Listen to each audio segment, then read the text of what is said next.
Hi, this is John. You are listening to Jeff and Bryan, and digital watches are a pretty neat idea.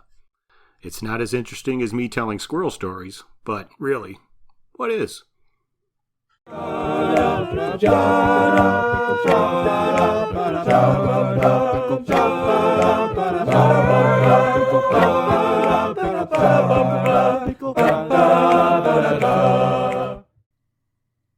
Hello, this is Jeff. This is part 2 of our discussion about the book Mostly Harmless.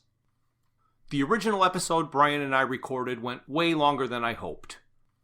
I knew it was going to be one of our longer episodes, but I did not expect it to approach 2.5 hours. The decision was made to break it into 2 parts like we did with Doctor Who and the Cricket Men. If you have not yet listened to part 1, I do recommend that you go back and listen to that episode first. But right now, we will be discussing the second half of Mostly Harmless after a message from one of our proud sponsors.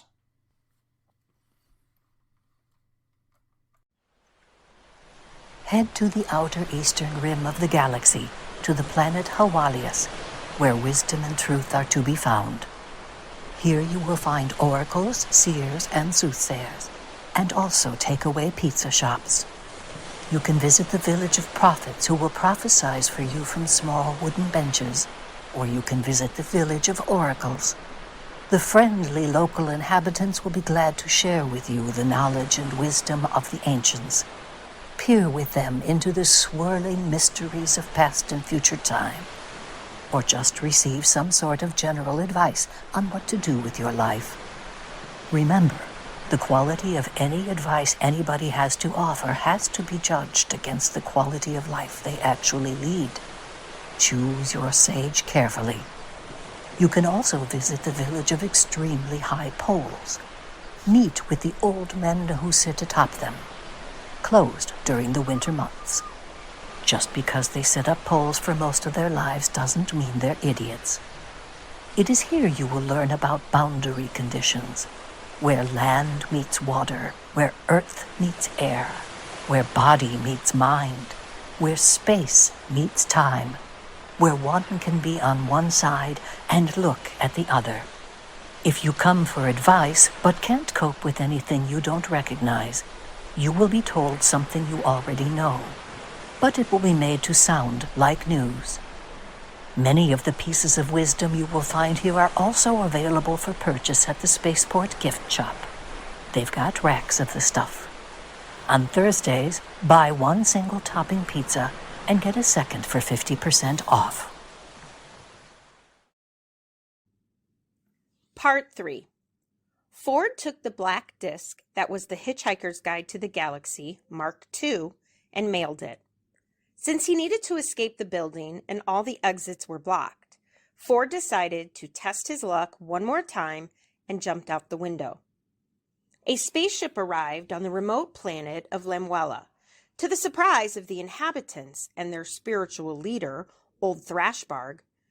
A woman and a girl emerged from the ship, looked around, ignored everybody, and then set off for the last hut on the left, the hut of the sandwich maker, out of which singing could be heard.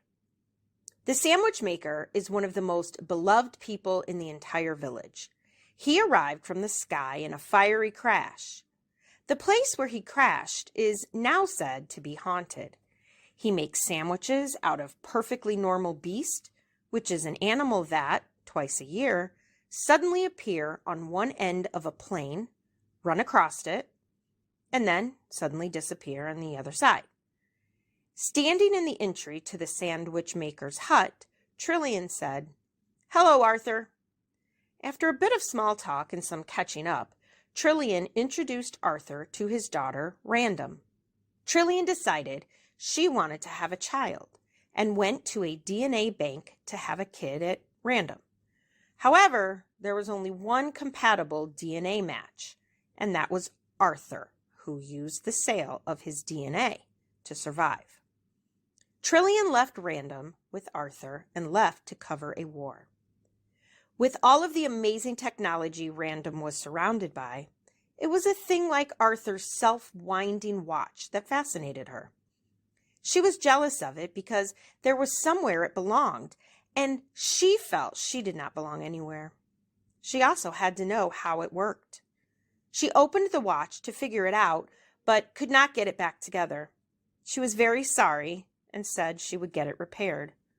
The package that Ford had the security drone mail was delivered to Arthur.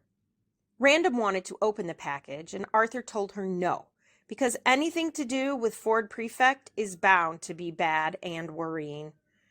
Random took the package when she had the chance and made her way in the dark and in the rain to the haunted forest where Arthur's ship crashed. As she neared the location of the crashed ship, she encountered squirrel-like animals, which brought her acorn cups and scraps of cloth and paper. She also encountered holographic projections of the in-flight entertainment. When she arrived at the ship, she found her father's copy of the Hitchhiker's Guide to the Galaxy. Then she opened the package. Inside was the smooth, black disc Ford found on the 13th floor of the Hitchhiker's Guide to the Galaxy. The black disc cracked and unfolded into the shape of a bird. After calibrating itself, it told Random it is the guide, and in her universe, it is her guide. It also gave her a lesson in perception, using projections of her father and Tricia McMillan, an extent of her mother on the probability axis. She was also shown an image of the planet Earth, which turned into a string of sausages. The guide asked Random if she wanted to go see it for herself. Using reverse engineering, the guide provided a ship to take her to Earth. The occupant of the ship saw Random with the guide and started to run toward her. The ship was gone by the time Arthur got to the crash site. All he found was his copy of the Hitchhiker's Guide to the Galaxy and Ford Prefect, who had been knocked unconscious by a rock. We're going to jump now back to Arthur, because he found a place that he was happy, he was revered, and he was the sandwich maker. I laugh because I think of my, I haven't traveled all that much, but everything I've ever heard of English food is just that it's awful. So I can't even imagine there being someone in England that could make a good sandwich. The food in England is not awful. It is just not typical to what we have here. Yep, I can see that. So I like English food. When I was over in, I actually went to Scotland, but I did travel through England to get to Scotland. All the food over, it's heavy and rich and all of that. And if if you don't like things made out of blood, well, you're kind of out of luck. But I loved it all. Good. Well, see, I have to travel more so I can have my own opinion. Yes. Arthur has found this planet. He's very happy, but nothing can stay nice. No. Because Trillian arrives, tells him he has a daughter, dumps her on him, and leaves. Oh, yeah. And what's the best part of that? Her name is Random. Her name is Random. Nothing like having a random child out in the universe somewhere. Here is another one of those similarities. So the book states about Trillian, when she arrived at the village where Arthur is, it says that now this woman had just arrived out of nowhere. The sandwich maker's fame had obviously spread, though it is hard to know where, since according to Old Thrashbarg, there wasn't anywhere else. Mm-hmm. Put a dust cloud around that and you've got cricket. Yeah. Exactly. So like you mentioned, Trillian's daughter's name is Random. Mm-hmm. And we learned earlier that she wanted to have a child at random. And so it leads me to believe that Trillian had the name picked out, boy or girl. And we know that Arthur was supplementing his income by visiting DNA banks all the time. Mm-hmm. Mm-hmm. And so when Trillian went, she really only had one choice. So really not that random. Right. But I really found it funny that she called him a frequent flyer. Yep, yep. And you know what's funny too? This is one of those things that there are certain pieces of information that just stuck in my head when I went through these books originally. And another piece was right here when they reintroduced Trillian. Mm-hmm. And they say that she's wearing Rimplon. Yes. And I know I brought that up before, but I didn't realize it was all the way in this book before they introduced the idea of Rimplon. Oh, the clothing that looks its best when it's all wrinkly. Yes, exactly. And for some reason, that just really appealed to me, you know, what... Well, you did a lot of traveling at the time. Yeah, we were doing a lot of traveling, and I like terry cloth, so maybe that's it. Uh-oh, exposing real truths here. Yes. Jeff's like, what the hell is he talking about again? Just keep that rope closed.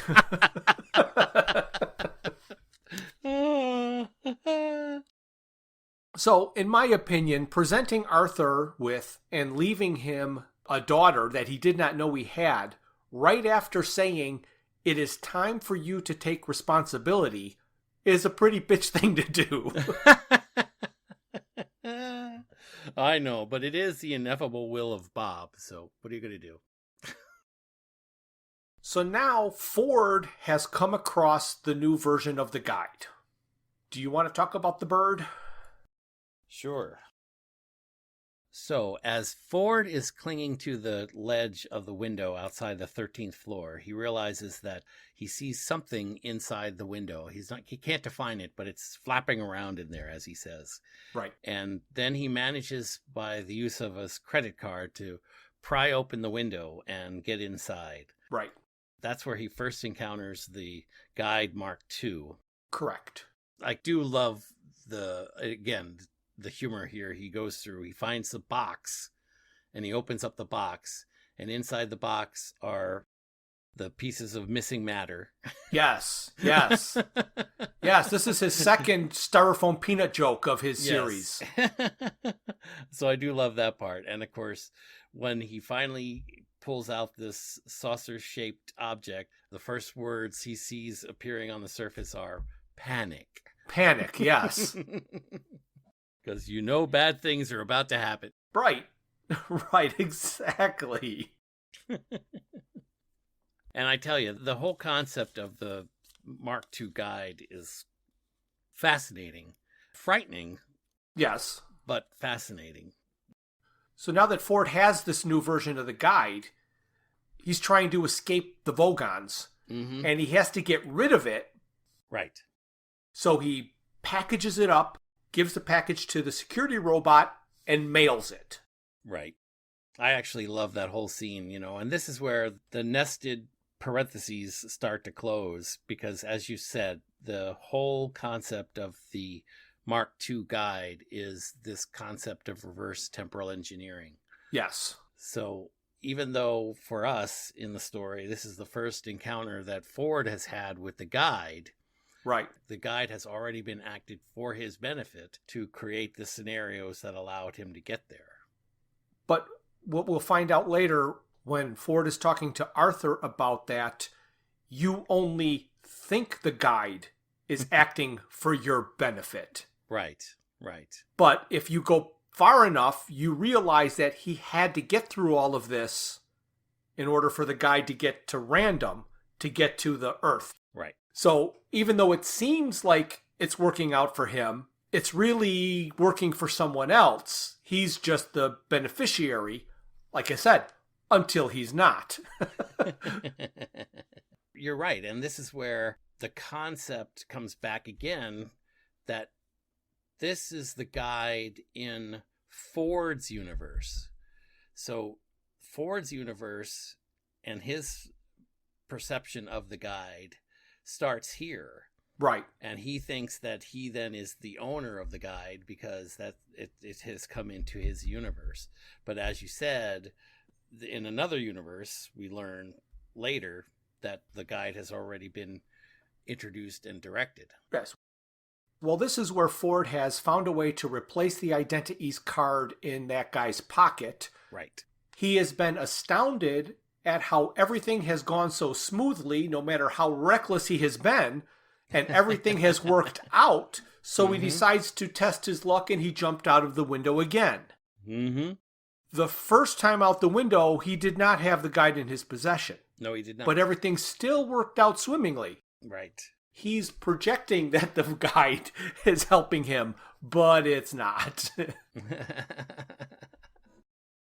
So some time has passed, and we go to the planet that Arthur is on, and Random is able to watch Subetha TV on her wrist device. Right. And the villagers are in awe of the moving images on her wrist. So Adams had a little bit to say about pop culture here. Yes. The villagers had only ever seen one spaceship crash, and it had been so frightening, violent, and shocking, and had caused so much horrible devastation, fire, and death that stupidly they had never realized it was entertainment. Yeah, I love that. So that's great.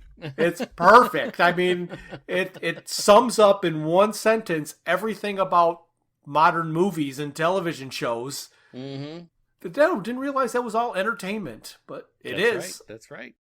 So now there's a real part that's hard to swallow here, and it's crucial to the story, but really flies in the face of the entire series of books. Okay.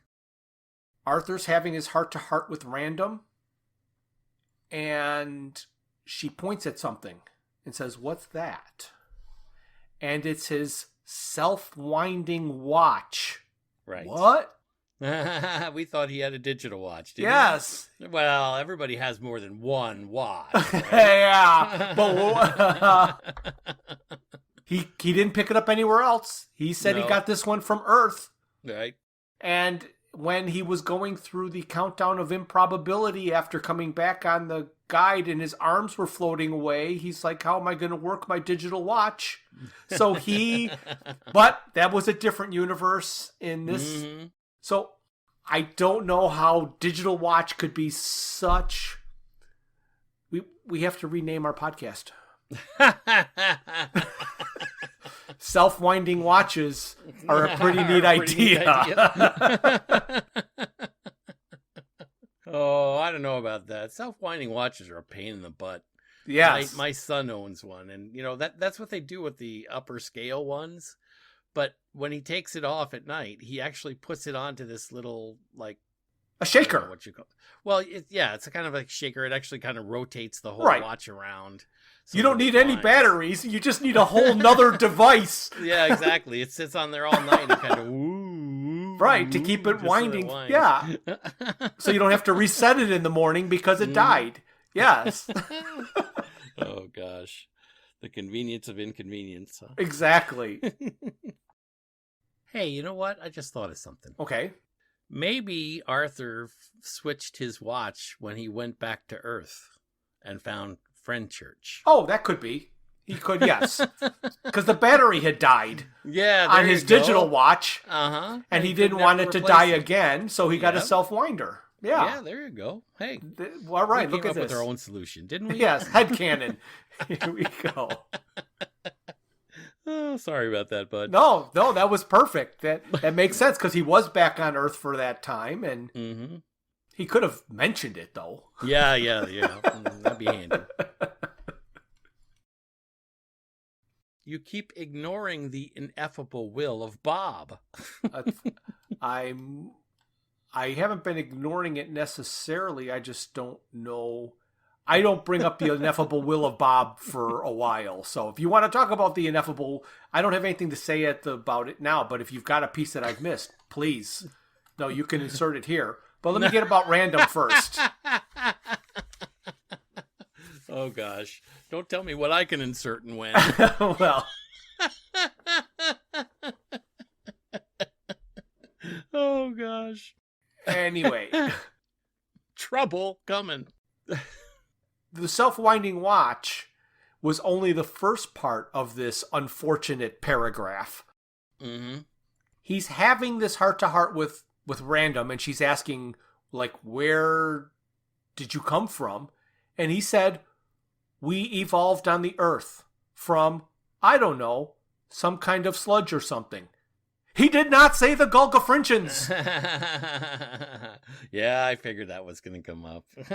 So, like I posited in the episode about Life, the Universe, and Everything, where the book implied all the Golgafrinchans died out and the original native prehistoric people survived, is now what happened.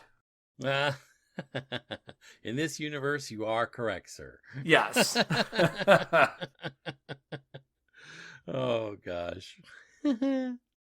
Random ran away from Arthur in a fit because he didn't understand her, and she went to his hut, and she eventually gets his watch, and she's taking it apart to see how it works and fits together, and she couldn't get it back together, and that must have freaked her out, and she probably had another fit. When Arthur gets back to the village, everybody in the village was nervous. So you know that Random was going through some kind of outrage. Right. I love the way they described her as having a range of bad moods. Yes. And Arthur was going to love her if it killed him. Exactly. But what are you going to do in a fractally demented universe? Exactly. Yeah, there's nothing else you can do. So a mysterious package arrives, addressed to Ford Prefect in care of Arthur. Right. Ford, totally disconnected from everybody and everything, somehow is able to address a package out of, to Arthur somewhere. I mean... Right. To himself in care of Arthur somewhere. Yes. Unless he was able to just give those instructions to the security robot who was able to access all the records. Because if there are records that they just ignored, that would make sense. And Random immediately wants to open it. Right. Because she wants something to do. She's just bored out of her mind. Yeah. Mm-hmm. And Arthur's like, no, absolutely not. It's not addressed to us. And he's a rule follower. Right. But Random isn't. Right. He's also very much aware that anything that comes from Ford is going to be dangerous. Yes, absolutely. Absolutely. And even tells her that. Right. Well, she swipes the box anyway and heads off to where she knows that Arthur will not follow her. The crash site of his ship. Right. And then he does a really great scene of misdirection. Mm-hmm. So evidently, the in-flight entertainment is still operational and they're showing the movies, but we don't know that yet. Yeah, that's cool. That was a neat scene. I like that. So she's just walking through the woods and all of a sudden it says a man steps out of nowhere and shoots her. And then the chapter ends and it's like, I forgot about this part. Yeah. What? So it was just the in-flight movie. Mm-hmm. And right here, right about here, is where it happens. Well, you've lost me. Oh, come on now. You know what happens right here. Adams finally says it. He says the word... Belgium? Here's one thing that I find myself being... I don't want to say disappointed by, but like, because I always expect that you know exactly what I'm talking about. And like your response is never what I expect. Well, here you're experiencing it. Right. Because you're throwing something to me without a good enough setup that I can figure out what you're talking about. Well, I kind of thought you'd know because we had it when we were talking about it. We talked about his use of the word detritus. When he's describing the scene. So that's what I was talking about. Yeah, it's right here where he's talking about with Random going through the forest and all the detritus. So now what I will do is I will try and imagine what you had just said, and I'll say it here, and then we can go on. Are you talking about detritus?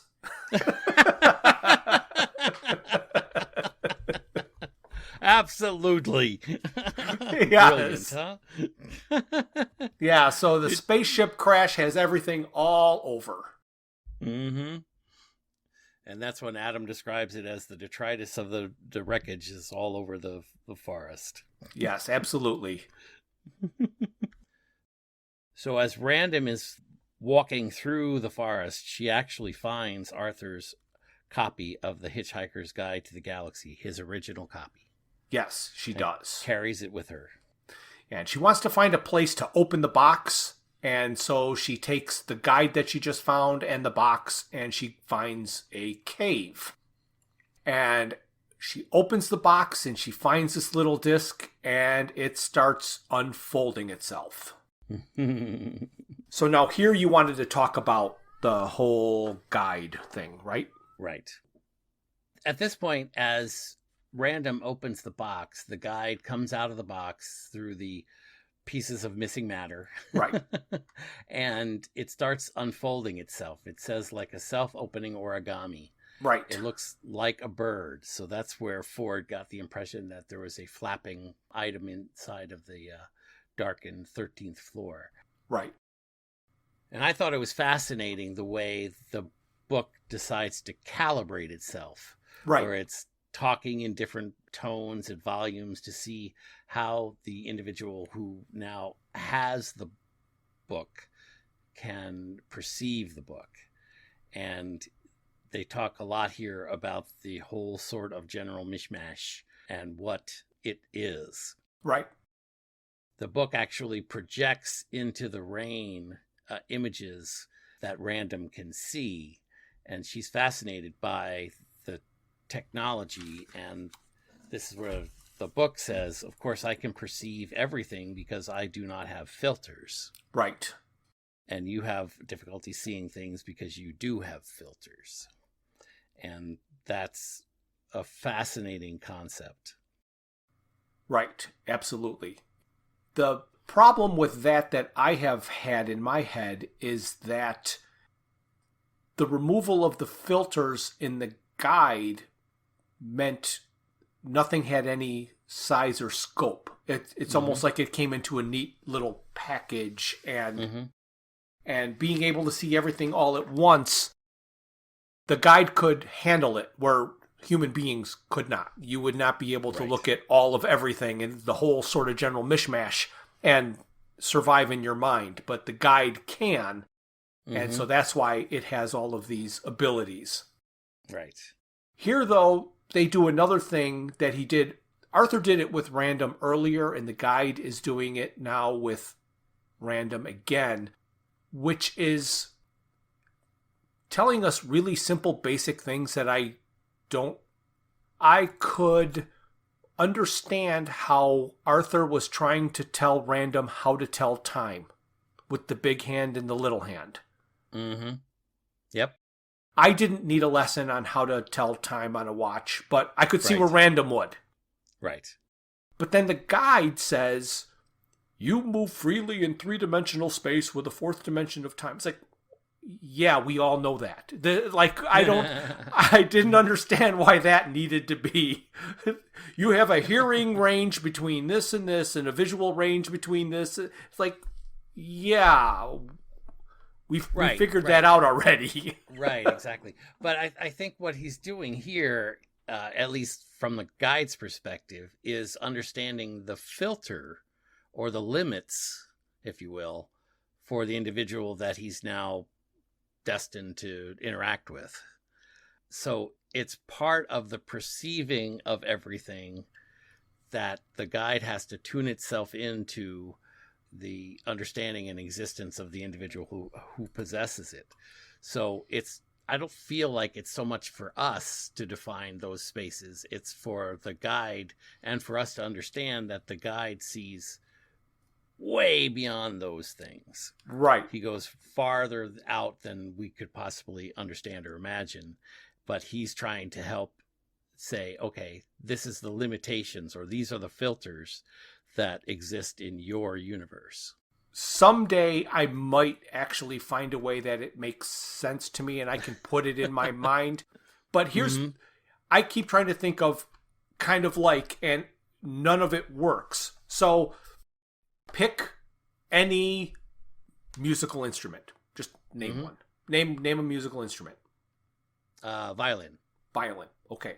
A violin can make a lot of sounds. Yep. It cannot make every sound. No. And it's not because it has a filter. Mm-hmm. It's because it doesn't have the capability. Mm-hmm. I don't have a filter that is preventing me from seeing the whole sort of general mishmash. It's not because I have a filter. It's because I don't have the capability.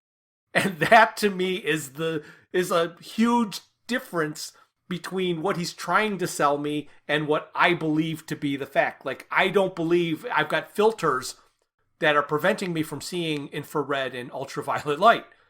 It's right. I don't have the capability. Right. So if you, I guess I'm willing to do a little bit of interpretation when it talks about filters.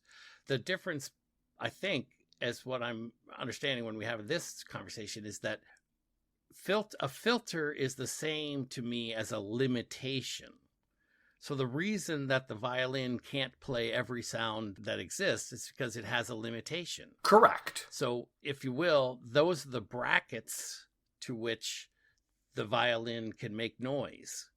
There's an end point. You can remove a filter. You cannot remove a limitation. So a filter is an artificial limitation, not an actual limitation. Right. I can put a filter on a violin that makes it incapable of playing all the sounds it plays, which is just a bar across the frets. Right. You can remove all of the low notes. Then you can remove it. And then it has its full capabilities, but not... So there's nothing you can remove on a violin that is going to make it be able to create every possible noise. So right. I don't like the word... You don't mind the word filter, and you've interpreted it in your mind? Because I guess I've modified it in my mind. So I can see what you're saying, that the filter is probably not the right word that should be used here in defining the existence of the Mark II. I think limitation would have been a better word, because, as you said, a limitation is something you can't get past, but a filter is something you can change. So, right. Yeah, it would be an easier understanding of the concept to change the word from filter to limitation. Right. Yes, you can't see it because you have limitations. I don't have any limitations. So that makes sense. So I will change the word filter to limitation, and it will help me greatly. Well, right, yeah. And it's, I'd say, this is where I love this concept. I mean, Adams creates something that really made me think. Right. And you've obviously thought a lot about it too, because how long would it have taken you, or how long did it take you to understand that filter is not the right word? Because he's looking for, he's describing something that isn't exactly parallel, you know? Right. Just the fact that he could write a story and tell and bring up a piece of technology that can make you think about it that hard, I mean, to me, is just fascinating. Right. I wish I had that kind of thought processes, you know, because then maybe the fiction that I would write in some future time would actually be entertaining. Yes. Oh. So Arthur has discovered that the package is gone and Random is gone, and he's asking if anybody has seen her, and I think he goes to Thrashbarg and he kind of points, and he knew that's where she would go. So he heads off through the woods to find the crash site. And when the guide is talking to Random and the guide is doing the projections in the rain, one of the projections is a giant projection of Arthur looking startled. And Arthur looked startled while he was looking at a picture of him looking startled. So I thought that was kind of funny. Yes, it was. And then there's another attempt at an explanation of the Earth and why it is back. It says that the Earth lies on a fault line in the landscape of probability. This means that at many probability coordinates, the whole of it simply ceases to exist. It has an inherent instability which is typical of anything that lies within what we usually designate the plural sectors. Right. That is why some of the sausages were missing. It does not explain why it looked like a sausage. Well, I'm thinking about that, about why it would look like a sausage. It's curious why he describes it that way.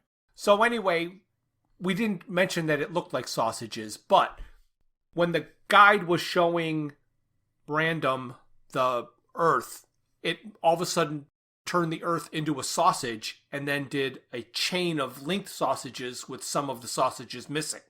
And then it explains why that is, but I don't know why it had to be sausage shaped. Right. So the visual that I'm getting in the description that the guide is making and showing to Random, okay?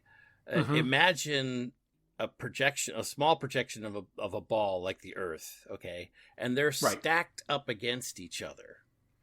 So they don't have any, like, it's not a globe and a globe and a globe, a circle, a circle, a circle. They're stacked up against each other. And then there's an occasional space where they are missing. Okay. So instead of looking like a whole bunch of circles, they look like a sausage and then an end, and a sausage and then an end, because they're discontinuous on that curve. Does that make sense? So they're, for lack of better term, they're overlapped. Yes. Okay. They're overlapping each other to the point where they no longer look like a globe. They look like a circle on top of a circle. And so they stretch out into what would be a sausage. Right. Okay. I understand that. Yeah.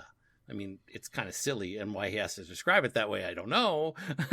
But, he hates sausages anyway, so. Right. Because that takes us back to the train station. Yeah. And all the sins we have committed. Right. So then the guide starts explaining to Random about temporal reverse engineering and how she can get to Earth. And she said, well, I want a spaceship. And he's like, will this one do? And a ship just appears. Oh, yes. Arthur gets there after the ship is gone, and we learn that Ford was on the ship, and he came trying to find his package, and he honed in on the beacon on Arthur's original guide, and that's why he landed near Random and saw that the bird was with her, so ran toward her, and she clocked him in the head with her stone and knocked him out twice.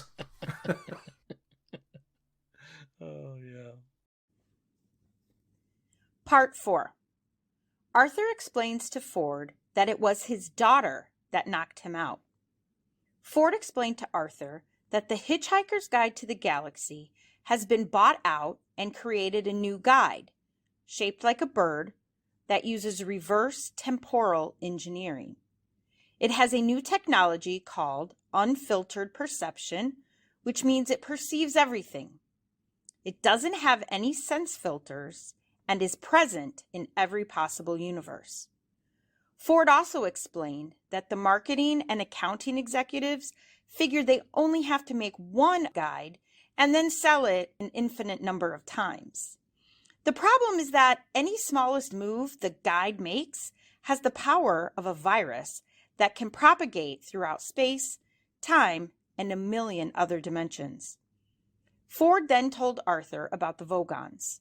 He also told Arthur they had to get off the planet immediately. At that moment, the spring migration of the perfectly normal beasts began.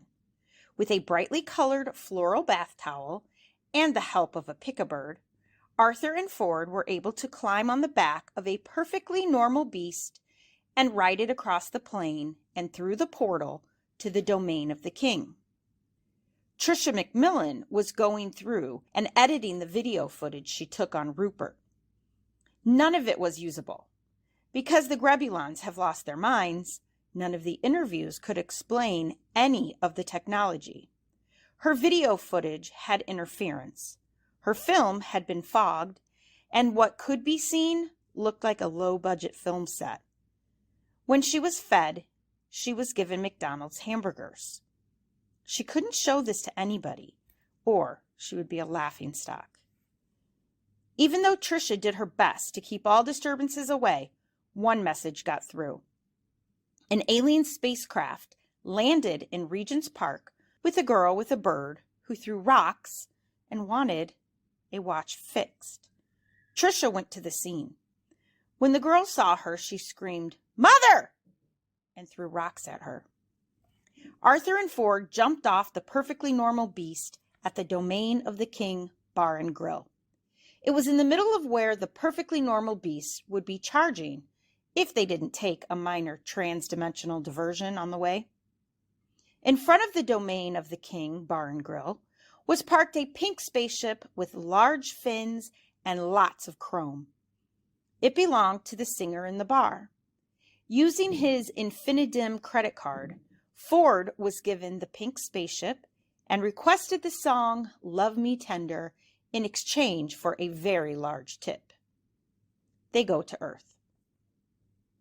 On the news, Arthur and Ford watch random frequent flyer Dent's altercation with Tricia McMillan. Tricia breaks down, not knowing why the girl believes her to be her mother, and leaves the studio. Ford determines Tricia will go to a club and finds the one she frequents. He and Arthur go there. On Rupert, the leader, needing to do something, ordered the great gray turrets to swivel toward Earth. The Vogon captain watched from a distance. He will be able to finally tick the box. Arthur, Ford, Trillian, Tricia, and Random are all at the club. Random is upset and is holding a gun. Trillian is trying to get Random to leave because something bad is about to happen. Arthur tells her she is safe because nothing bad can happen since he has not yet been to Stravomula Beta. A man tries to disarm Random. The gun goes off. A man is killed and stares hatefully at Arthur. He drops a book of matches with the name of the club and its proprietor. It says, "Stavro Mueller Beta." A sense of peace came over Arthur. He knew that at last, for once and forever, it was now all finally over. Throughout this whole thing, to Random and Arthur, and now to Ford and Arthur, there have been these little squirrel-like creatures that have been bringing little bits of things. That Ford explains that the reason for the odd behavior of the squirrels is that the cyber minds that control the cabin robots of a space liner survive a crash, and they start infesting the local wildlife, turning them into some sort of service industry, handing out towels and drinks. So I thought that was pretty funny. Yep. When Ford told Arthur that Random hit him in the head with a rock twice, there was this foreshadowing conversation. Ford said, "Sweet kid." Arthur said, "You have to get to know her." Ford asked, "She eases up a bit, does she?" Arthur says, "No, but you get a better sense of when to duck." And we do know that Arthur learned when to duck. Coming up later. So Ford tells Arthur all about temporal reverse engineering and the guide and the Vogons. And Ford's description of the trouble with reverse temporal engineering was quite lengthy. Yes. And in the end, it didn't really settle on anything. No. My best interpretation is it's like the anti-butterfly effect. Yes. So with the butterfly effect, we are told not to mess with anything in the past because we have no idea what it will affect in the future. But with the guide, it knows exactly what to mess with to get the desired result. And then this is where Ford said that the people the guide are with think they are controlling the guide. And that whoever has the guide will have what could be deemed ultimate power. And the Vogons are now at the guide. Right. Scary. Yes. Ford says, "We have to get off this planet." Right. And Arthur's like, "There's no way to get off this planet." One of the unique features of the planet that Arthur ends up on here is that there is a large migration of what they call the perfectly normal beasts. Right. But what's odd about the perfectly normal beasts is they appear, well, magically or automatically. Right. From out of nowhere. Out of nowhere from at one end of a valley. And they disappear just as easily out of the other end of the valley. Correct. So they only exist within this stretch of land, and they disappear and appear going one direction in the spring and the other direction in the fall. Correct. And these are the animals that the people are sustained with because they manage to pull them out of the herd and kill them and cook them and eat them. And this is the meat, if you will, that Arthur uses to make his sandwiches. And right. This is how he becomes famous. Yes. For sandwich making. Perfectly normal beast sandwiches. So the migration starts as Ford and Arthur are having this conversation because they can hear this rumbling of thunder. Correct.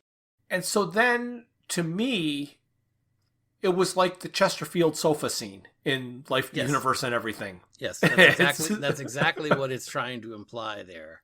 And we wonder whether or not this is part of the reverse engineering or just part of the coincidence of life. Right. Because it offers Ford and Arthur an opportunity to get off the planet when they realize that they can jump on one of these beasts and go to another location. They don't know where they're going to go. No, they have no but idea. They just know it's not going to be there. And then they have this scene with Thrashbog, who explains that to get the attention of the beast, you have to use a pick-a-bird. This is a colorful bird that has no idea what it's doing.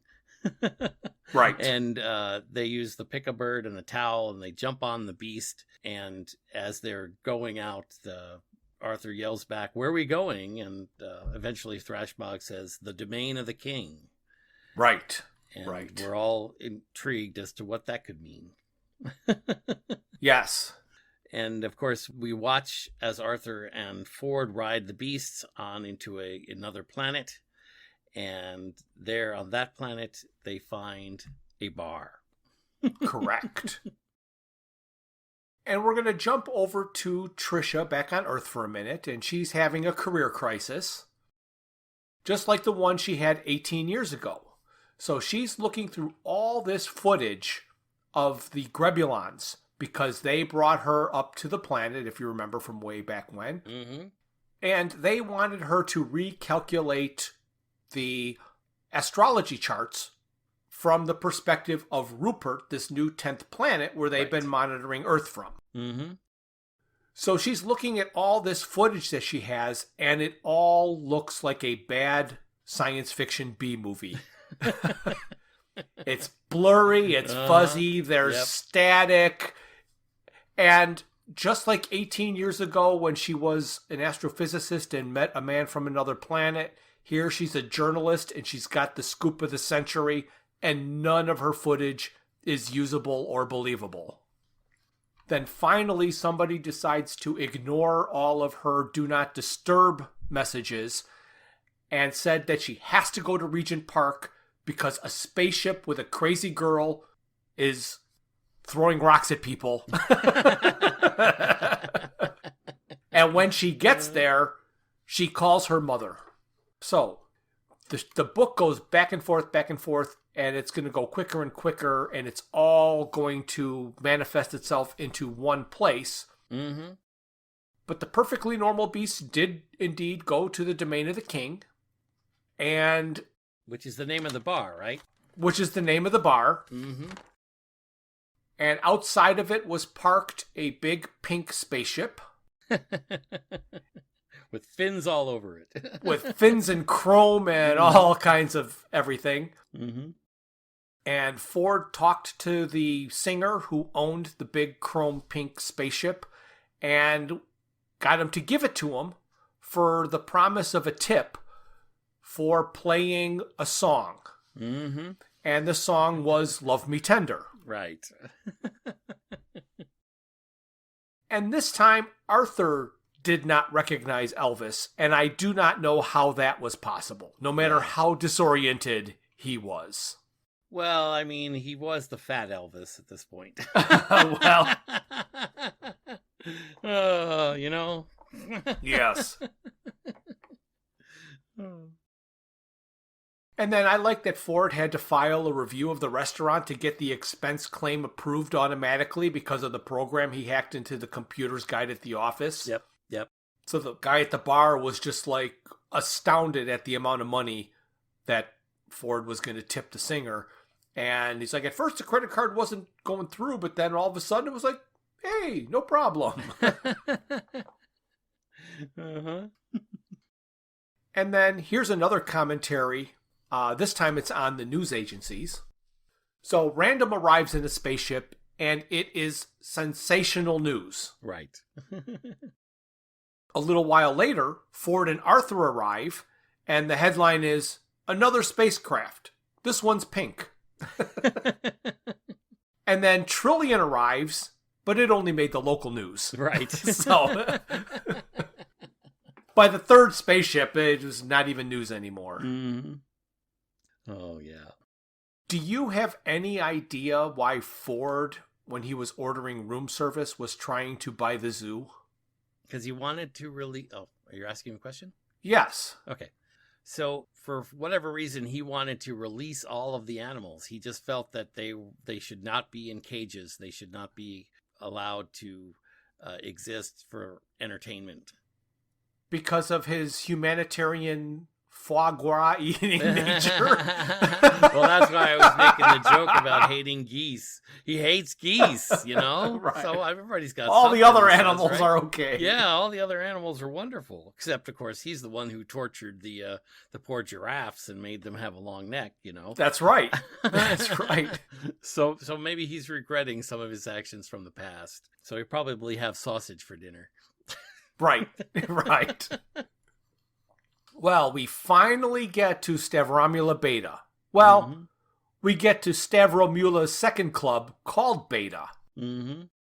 And we learn this from a matchbook dropped by an incarnation of Agrajag who was shot and killed by Random after Arthur ducked. Right there.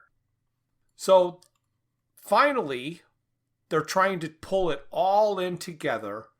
And the war that Trillian went to cover after leaving Random with Arthur never happened because the reconnaissance ship never arrived and the rest of the fleet was scattered. Correct. Trillian discovered the missing ship is the Grebulons. Right. Somehow she knows they are going to do something very bad because they are lost and confused, and she is trying to get everyone to leave. Right. So they do some sort of explanation of big gray turret buildings on the ship turning toward Earth, and we've got the Vogon captain is observing everything from a distance. Yes. And all of the Earths turn into sausages and then get blinked out of existence. Mm-hmm. And I don't know how a shot from the Grebulon ship that is like, it's not going to be instantaneous. They're too far away for there to be. And all the sausages, and I'm not exactly sure how everything blinked out of existence. Do you have any kind of a cohesive story of how it happened better than is written here? No, except to say that this is where the guide Mark II is playing into it. Yes. So it's really about the guide at this point. And it sounded like the guide pulled all of the possible Earths into the same universe. Yes, or something to that effect, and that he was able to collapse the entire chain of probability, or the chain of existence for the Earth, down into one point, you know, like a singularity or something. Right. But, of course, we don't know that kind of information, and it's really kind of an interesting thing, because I'm sure you've looked this up or read about it. You know, it was funny because Adam says the one nice thing about ending the series this way is at least he knows where all his characters are. Right. So if he should decide to reinvent them or to bring them back to life, he has one point from which he can work, you know. Except for Zaphod. Zaphod wasn't there. Well, that's true. Zaphod is out and about. And he might even have the heart of gold with the infinite improbability drive, so some infinitely improbable thing could bring them back. That's true. That's 100% true. So, yeah, so he knew that he was ending it, and we are left with the understanding or belief that all of these folks died as the Earth was destroyed, by this time by the Grebulons, who thought that the Earth rising in Capricorn was a very bad sign for them. So they decided the Earth should no longer exist, and that way life will be much better. Yes. Yes. Yeah, this is where we make a couple of assumptions. It's certainly not as bad as, I think I want something to eat. For an ending. Right. Yeah. Yes. But, he's definitely hanging out in the bathtub thinking about something else. Yeah. Oh my gosh. Yeah, it's a frenetic pace here at the end, yes. of everything that's going on. So it just seemed to happen way faster than I expected it to. Right. And we get a couple of cute little jokes in here where Ford manages to buy himself a pair of blue suede shoes. Right. All the good it'll do him because he was on really. the Earth. It's really fascinating. I mean, well, at least from this perspective, we're come to the end of the story. Yes. So there's two other things. First was, I like this little final touch with the Grebulon leader who thought that if he destroyed the Earth, he would have a better month. Right. And it said, in spite of having taken what he regarded as an extremely positive piece of action, the Grebulon leader ended up having a very bad month after all. It was pretty much the same as all the previous months, except that there was now nothing on television anymore. So all of his entertainment, monitor, right. Right.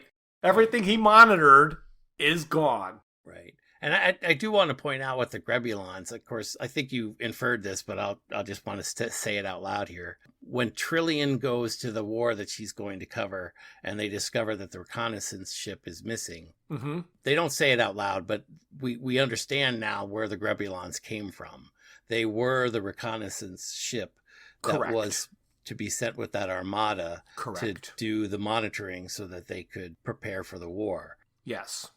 And we didn't really talk about too much about how the Grebulons lost their mind. That the ship got as a hole was punched exactly in the wrong spot, so that all of the data was lost through the hole of the ship and all that kind of stuff, which is kind of interesting. So that's all part of what we understand now as being the reverse engineering that created this unlikely set of events that destroyed this particular Earth. So that's where we're at with the Grebulons. Right. And then the last question I have is that the Guide Mark II was on the Earth when it was destroyed. So did it destroy itself? That's a great question. I'm going to say that just like every other time we've encountered the Mark II here, it collapsed itself from that universe seconds before it was destroyed. And as we know, I think it makes an appearance in front of Vogon Jeltz, doesn't it? That was another question, I guess, that I had then, which was there a second one? Because it did crumble into dust. It was like its purpose ended. Like, to me, the one that Vogon Jeltz had was a single purpose guide. It wasn't a all forever guide. Like the Hitchhiker's Guide to the Galaxy Mark I is a guidebook. You bring it with you everywhere you go. Right. These seem to have single purposes. Like the one that Ford took out of the office was to get it to random, to create all this other stuff. But Vogon Jeltz had one too in the ship. And I don't know if that was the same one, but whatever one it was, it crumbled into nothingness. Right. So it disintegrated. Right. This goes back to the suggestion that Zaldago makes about what it is that they've created when they created the Mark II. And he's saying that they sell one guide to 1 billion futures or one guide to 1 billion universes. Okay, so then that answered my question. Mm-hmm. Perfectly, it did. Mm-hmm. So the answer was yes, the guide destroyed itself on Earth, which made all the other guides disintegrate because there's only one. Right. The one guide. And now I do want to kind of leave it a little open-ended here. I don't know whether this is ex post facto or not, but I do want to talk about the destruction of the guide and the effect that would have. Okay. But I don't know if I want to talk about it here. I could not figure out why Vogon Jeltz's guide disintegrated into dust. Mm-hmm. But it makes perfect sense if the one guide, the main guide that was in corporate headquarters that was sold to all the billions of universes, mm-hmm. and Vogon Jeltz had a guide from another universe that he had with him in this universe. Right. When the main one guide that gets sold is on Earth and gets destroyed, right, all the other guides would be destroyed because there's only one. Right. Well, yeah, this is where it gets a little sticky, because we're also told that you create a universe by perceiving it. Correct. So the one guide that Vogon Jeltz has is the same guide, like you said, that Random has. Yes. It's the same guide that Ford had, but it exists in each of these individual universes. So Ford's universe is different than Random's, and Random's universe is different than Vogon Jeltz's. When you were talking about all of the other Earths, you said there has to be a 0 point. Yes. I believe that, but it's clearly not this case. So to me, it's exactly the same thing. The guide that was on the 13th floor of the office was the 0 point. Mm-hmm. Okay. Yeah, I mean, we can certainly accept that. And then if that one got destroyed, all the other ones would crumble out of existence because the 0 point, like if Vogon Jeltz's was destroyed, it wasn't the first in the chain. It wasn't the one that was sold. Right. Infinitum created it, and the first person who touched it was Vogon Jeltz. Or first person who owned it was Vogon Jeltz. Okay, but it was still in the office. So he didn't get the original. He got the original that was sold in another universe. Right. So there's a fine line here. I'm not sure how to define it, okay, too sharply, but it existed first for Vogon Jeltz in his universe. So whether it was physically next to him or whether it was sitting in the guide office, it still existed in Vogon Jeltz's universe. Then Ford found it, and it existed for him in his universe until Random found it, and it existed for her in her universe. Right. So just like you were saying before about the multiplicity of universes, that's how the guide exists in millions of universes at the same time. So even though it's one, it's a million. Right. I could accept your explanation like that. I know it was dumbed down for me, but the reason I can't accept it is because when Random got it, Ford didn't have it anymore. Vogon Jeltz still had it, even though Random had it. So there's one that's spawning into other universes, and then there's all the others. So even though Vogon Jeltz had it in his ship, there was still one in the guide. Right. I think the thing that is sticky here, and I'll say that, is that we're associating its physical location with its existence. And I'm saying no. It exists wherever it wants to exist, as it wants to exist. So even though Vogon Jeltz didn't physically have a copy of the guide sitting in front of him, he still had it in his universe. And so did Ford, even after he lost it to Random. And so did Random, even after the Earth was destroyed. Okay, so clearly the concept of the Guide Mark II is extremely fascinating and faceted, yeah, as we're discussing here. So I really believe, or at least I hope, that you and I can have a conversation and share it with other people, perhaps on the podcast, that really digs into the concept of AI and the concept of robots and how all of these things play into not only Douglas Adams' world, but our world and all of the content that we enjoy in science fiction and movies and all that kind of thing. Because for me, it's a fascinating area of study and understanding. I think that would be a good idea. And I hope that anybody who tuned into this, who may have had questions about this book, didn't think, wow, I'm going to get some clarity and answers. Because they probably walked away with more questions than they had before starting this. But I will agree that I think this is a good place to end. So say goodbye, Bryan. Okay, Jeff. I was going to say goodbye, but all I can think about is herring sandwiches. Okay, me too. Let's go have a sandwich. Thank you for listening to Digital Watches Are a Pretty Neat Idea. Look for us the first Thursday of every month for a full episode.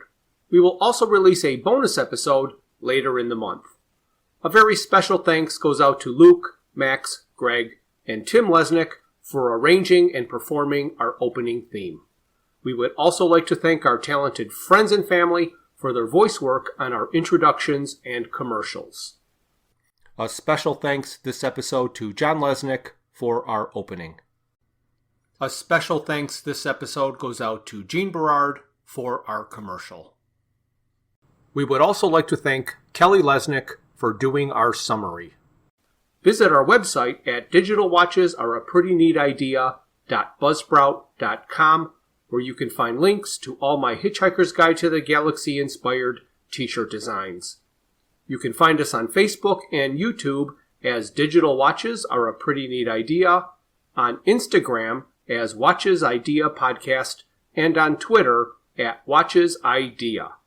If you'd like to contact us, our email is digitalwatchespodcast@gmail.com.